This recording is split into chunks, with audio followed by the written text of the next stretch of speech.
নমস্কার বন্ধুরা, আমি সুকুমণি রান্নাঘর থেকে সবাইকে স্বাগত জানাচ্ছি। আজকের আমি একটা নতুন রান্নার রেসিপি নিয়ে এসেছি, পনিরের চিলি পনির। তার জন্য নিয়েছি এখানে 200 গ্রাম পনির আর একটা ক্যাপসিকাম গোটা কেটে নিয়েছি টুকরো টুকরো করে, আর পেঁয়াজ, এখানে 2টো পেঁয়াজ কেটে নিয়েছি, আর এখানে লঙ্কা 2টো, কাঁচা লঙ্কা, আর এখানে রসুন কুচি, এটা হচ্ছে সাদা তেল, তার জন্য একটা ডিম লাগছে, এখানে সয়া সস, টমেটো কেচাপ, এখানে কর্নফ্লাওয়ার। আমি পনিরটাকে ম্যারিনেট করে নেব। তার জন্য একটা প্রথমে ডিম দিয়ে দিলাম এর মধ্যে, তারপরে নিলাম একটু সয়া সস পরিমাণ মতো, তারপরে নিলাম, তারপরে দিলাম একটু নুন পরিমাণ মতো, তারপরে এখানে নিলাম কর্নফ্লাওয়ার। এবার আমি এটাকে ভালো করে মেখে নেব। পনিরটাকে ভালো করে মেখে নেব। দেখুন ভালো করে আমি এবার মেখে নিয়েছি ভালো করে।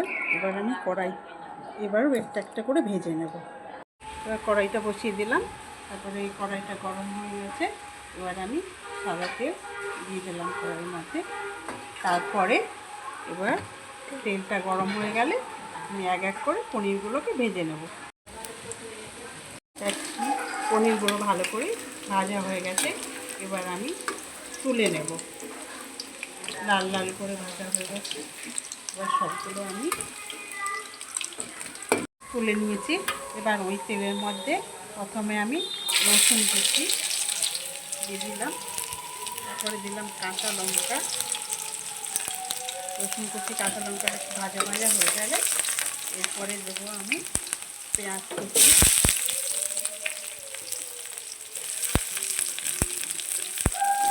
পেঁয়াজ কুচিটা একটু ভালো করে ভেজে নেব।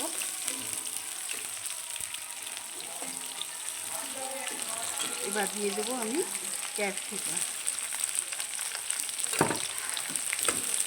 ক্যাপসিকামকে ভালো করে ভেজে নেব। একটু নুন দিয়ে দিলাম পরিমাণ মতো, তারপরে ভালো করে, এবার দেখুন ভালো করে ভাজা হয়ে গেছে। এরপরে আমি এর উপরে দিয়ে দিলাম টমেটো কেচাপ, দিয়ে দেবো সয়া সস পরিমাণ মতো, তারপরে ভালো করে ওকে মিশিয়ে নেব।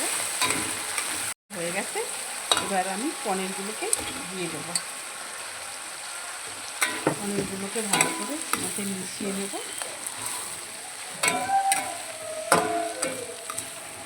কিছুক্ষণ ভালো করে নামিয়ে নেব।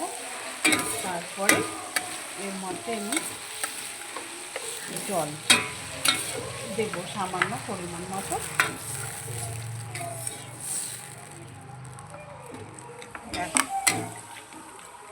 ভালো করে দিয়ে দিলাম, একটু এর মধ্যে ঢাকা দিয়ে দিলাম। দেখুন ভালো করে ফুটে গেছে। এবার আমি উপরে একটু কর্নফ্লাওয়ার দেব, অল্প করে কর্নফ্লাওয়ারটা ভালো করে মিশিয়ে নেব। এবার হালকা ফুটে গেছে এবং হয়ে গেছে পনিরটা। এবার আমি গ্যাসটা বন্ধ করে দিলাম। এবার আমি নামিয়ে নিলাম। লাইক, শেয়ার, সাবস্ক্রাইব করে পাশে থাকা বেল আইকনটি প্রেস করে দেবেন।